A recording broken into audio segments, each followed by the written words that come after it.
जय माता दी। दिव्य वाणी के सभी साधकों का स्वागत है। रक्त बीज के विनाश के बाद अब शुंभ और निशुंभ का अंत निकट है। आज के इस अंक में हम 9वें और 10वें अध्याय को एक साथ श्रवण करेंगे। ये कथा हमें सिखाती है कि अहंकार चाहे कितना भी बड़ा क्यों ना हो, सत्य की शक्ति के सामने उसे झुकना ही पड़ता है। ऋषि बोले, राजा निशुंभ ने जब देखा कि उसकी विशाल सेना और रक्तबीज जैसे सेनापति मारे जा चुके हैं तो वह क्रोध से पागल हो उठा। वह अपनी सबसे शक्तिशाली असुर सेना लेकर देवी पर टूट पड़ा। उसके साथ उसका भाई शुंभ भी था जो देवी को ललकार रहा था। निशुंभ ने माता पर तीक्ष्ण बाणों की वर्षा की और अपने हजारों हाथों से चक्र चलाए, लेकिन मां चंडिका ने हंसते हुए अपने बालों से उन सभी अस्त्रों को बीच में ही काट दिया। निशुंभ ने अपनी गदा उठाई तो मां ने उसे भी अपनी तलवार से तोड़ दिया। अंत में मां ने शुंभ के हृदय पर अपने शूल से प्रहार किया। जैसे ही मां का शूल निशुंभ के सीने के पार हुआ, उसके हृदय से एक और महाबली असुर बाहर निकलो कहता हुआ निकला। मां ने बिना देर किए उस असुर का सिर अपनी तलवार से काट दिया। निशुंभ धरती पर निर्जीव होकर गिर पड़ा और देवताओं ने जय जयकार की। 10वां अध्याय शुंभवध। अपने प्रिय भाई की मृत्यु देख शुंभ ने गरजते हुए कहा, अरे दुष्ट चंडिके, तू अपनी शक्तियों पर इतना घमंड क्यों कर रही है? तू तो दूसरी देवियों की मदद से लड़ रही है। तब माता ने ये वाक्य कहा जो ब्रह्मांड का परम सत्य है। माँ ने कहा, ओ नीच असुर, इस संसार में मेरे सिवा दूसरी कौन है? ये सब मेरी ही विभूतियां हैं जो मुझ में ही समा जाती हैं। इतना कहते ही ब्राह्मणी, वैष्णवी, माहेश्वरी और सभी मातृका शक्तियां माता के शिर में विलीन हो गई। अब केवल अंबिका अकेली युद्ध भूमि में खड़ी थी। शुंभ और देवी के बीच ऐसा भीषण युद्ध हुआ कि देवता भी कांप उठे। शुंभ ने हजारों बाण चलाए, लेकिन मां ने उन्हें धूल में मिला दिया। अंत में मां ने शुंभ को पकड़कर आकाश में उछाल दिया।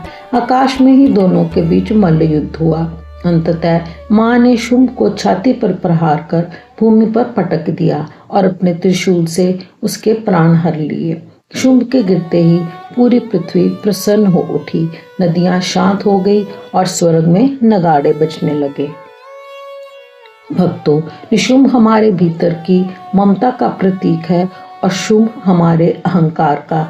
जब तक ये दोनों जीवित हैं, हम दुखी रहते हैं। माँ ने इनका अंत कर हमें संदेश दिया है कि जब हम सब कुछ माँ को सौंप देते हैं तो शांति अपने आप आ जाती है।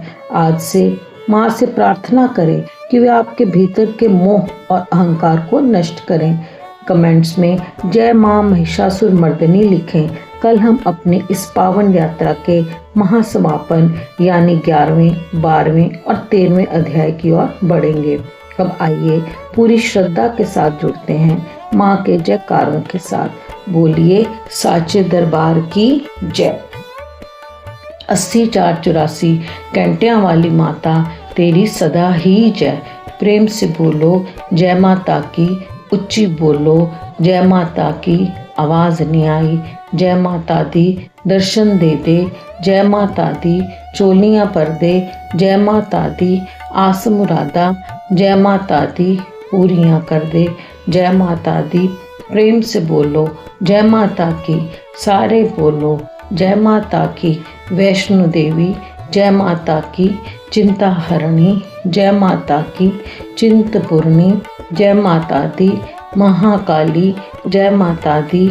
जय जय अम्बे, जय जगदम्बे, जय जय अम्बे, जय जगदम्बे, अम्बे अम्बे जय जगदम्बे। पहाड़ों वाली जय माता की, पवनों वाली जय माता की। प्रेम से बोलो जय माता की, सारे बोलो जय माता की। प्रेम से बोलो जय माता की। हे माता रानी, तेरी कृपा सब पर सदा ही बनी रहे। तेरा आशीर्वाद सबके ऊपर हमेशा ही रहे। जो कोई सच्चे मन से तेरा ध्यान करे, उसके सब दुख दरिद्र दूर करो। हे माता, सबको सुख, शांति, सद्बुद्धि, तंदुरुस्ती, धन, विद्या और उत्तम स्वास्थ्य का वरदान दो। आपकी कृपा आपके भक्तों पर हमेशा ही बनी रहे। जयकारा शेरों वाली का, बोल साचे दरबार की जय।